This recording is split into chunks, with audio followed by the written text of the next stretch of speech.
Ah, welcome viewers to another episode of Let's Play Heroes of Might and Magic 2 with me, Vesselnier. So, yeah, we're just trying to finish up this map. I'm just adjusting my microphone there, and I was kind of concerned with the volume, so I was trying to get the volume right. It was this mercury plant here, yeah, that right there, that was making a weird sound, and I thought it might have been something weird, but no, it's just the sound it makes. For some reason, I noticed when I was watching the MIDI sound seems a little low, the music, whereas the sound effects are quite loud. I don't know why. Who knows? If I ever do a Heroes 3 LP, hopefully the CD music plays more, because it's so much better. The music that comes on the CD, it's like everybody knows who plays New World computing games. That's one of the big things is, you know, the music is awesome. So we're going to go attack this guy with this hero, because otherwise they're going to go down and take our Necromancer Castle, the southeast corner there. Nothing too bad, he didn't have anything really serious. I'm not even sure he could have taken the castle. But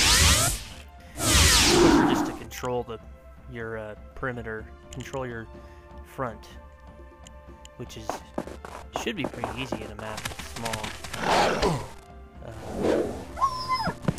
I wouldn't say that this map has a lot of choke points per se, but the computer AI is pretty predictable based on my couple of plays on which paths they'll take through it. So you always know they won't go through mobs for the most part. So, yeah, it's a pretty easy fight. Luck, pretty easy choice. One of the few, I'm the Klimt! One of the few skills that you might gain when getting a level that would be useful on a map this small. Even then, I mean, it's not really needed. But it would be cool, like, if your battle dwarves got an extra turn. Yeah, never heard. Although it always seems to happen for my enemies, and not really for me. Actually, you know what? I see the size of that army. I just don't feel good about attacking like 27 dwarves. There's just nothing else there for backup. You know, you might not lose 27 dwarves fighting them, but which wouldn't be a problem if you had, say, 50 dwarves, because you'd continue to have the attack power you needed to win. But if you have 27, you start losing them. You know, you don't have the oomph you need to take down their army and keep the fight from turning in their favor. But you know, this is not that hard. But then this guy, you gotta know he's gonna go after one of the castles. So it's something I'm trying to keep in mind, but I'm a little spread out at the moment. My original intention was to use this hero here to attack that castle, and just keep my other heroes by there and defend the castle. But it made more sense just to kind of kill the heroes as they kill the castle. That's what I did originally, so it's kind of the easiest way to do it. I would have attacked these skeletons if I was playing by myself, but since I was doing an LP, I didn't feel like adding another thing like the ogre battle from the last map. That, you know, like a 5-minute battle that serves no purpose. It's not going to help me achieve my objective. You know, would it be fun? Yeah, you know, if I wasn't doing an LP, yeah. You know, this is a really fun game. When I started playing this map, I was just like, oh, and there was all that treasure by my castle. I just got such a buzz from that. I was like, oh, I love this game. Treasure, experience, all the RPG trappings and levels and artifacts. It's awesome. It doesn't. I mean, I guess it doesn't really hold up today, but you know, I feel like we're coming into a point with gaming where, you know, there's a lot of people who understand that graphics aren't like that important. I mean, you don't want to play a game with bad graphics, but you know, that's a relative thing. Like, this game has really good graphics if you accept the fact that it's, you know, what, a 256 color SVGA type of game. You know, everything's quite well done. So, of course, it has good sound, even though, as I said before, I'm not getting the full sound experience. You know, it has the menace to be a potentially more difficult battle with, you know, probably gonna lose a lot of those halflings just because I can't end this fight that fast. This seems to be their most developed castle. By the way, I don't know where they got those Medusa from. That last hero that they have, you might have noticed that they had Medusa and a bunch of other neutral troops. Sometimes the computer gets a cheat boost like that. They just have all kinds of little troop structures by their, or friendly troops by their base. The thing about the computers, they do cheat. They know which troops are going to join them and which troops are not. It can be random on the map, and they already know which ones are friendly. They'll go right to them. Even troops that would just obliterate them if they caught them. So you would never do that yourself unless you saved your game first, but you probably never even think like, if I go to that stack, I'm gonna get killed. I didn't want to move my boar there. I forgot which one I had controlled. For some reason, after you do, like, go into your spell book or something, the highlight around the active troop disappears. All you see is the shaded hex. And so you can forget which troop has the move. So yeah, I just had some Taco Bell and I'm drinking on some beer. So that's pretty nice. You're always gonna hear about some beer or some tacos or something like that if you're watching a Bezel in your LP.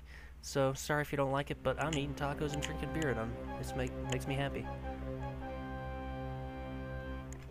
Right now I'm drinking a Grolsch premium lager. It's alright. It's one of those, what is it? I would almost say like a Dutch style beer. Dutch? Is that right? Dutch?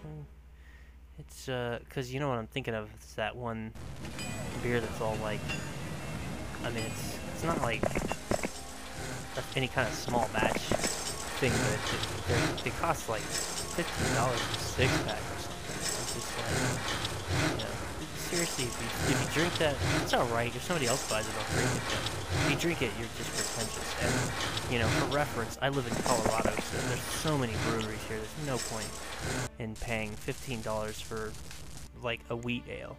Even a good one. I mean, you can get any kind of beer you want in Colorado. A really good one. A 6-pack for $10 at most. And actually some of the more expensive breweries I don't even like. But what is this? Let's drink? Let's drink Heroes of Might and Magic 2? Idea! I have an idea for a new series! So this is the strongest army I think we'll face. And I took a risk here because I had an intuition. I do some right-clicking, which shows you the stats on an army, to compare the speeds. My intuition is that the troop that is furthest to the top of the map currently will move before a troop further down. So I really shouldn't have those battle dwarves so far down. Right at the top. Over these goblins. If those goblins attacked first, they would do major damage. That would be really bad. But by moving above them, I was betting that I would move first, get first strike. That was my only concern when I started this map. The only thing that scared me at all was just don't let these goblins get in a hit. So of course I lost my stick of butter with a sling. Didn't get stoned. That's good. Medusas will stone you, which sucks. Hey, I actually got to use my golems. I didn't know about that. That's rare. Really good troops if you want to have a long, drawn-out, boring, but ultimately victorious battle of a castle siege. They're even worse than dwarves. I think they're even slower than dwarves. Which their upgraded form doesn't get as much of a bonus to speed. You probably hear a dog barking behind me. That sucks, but hopefully it's not too loud. I'm sure it's possible that you could just barely hear it. That dog was barking. Well, I could wait until like midnight to record, but I'm drinking. I'd rather do it now. My seer informs me that you have turned down an offer to betray me. Once again, it seems I am in your debt. Right. You may rest assured that when all this is over, your service will not go unrewarded. I have received a request for aid from the sorceresses of Norriston. Their public declaration for me has made them the object of Archibald's wrath. Archibald has sent a large army to make an example of them. They must be defended if we are to maintain our diplomatic credibility. I am sending Lord Halton to assist you in your efforts to rally the sorceresses. And once again, thank you. Alright, so this is the next scenario. Defender, and so we can do that for sure. But that's going to end this. If you have any preferences on the options, let me know. But see you next time.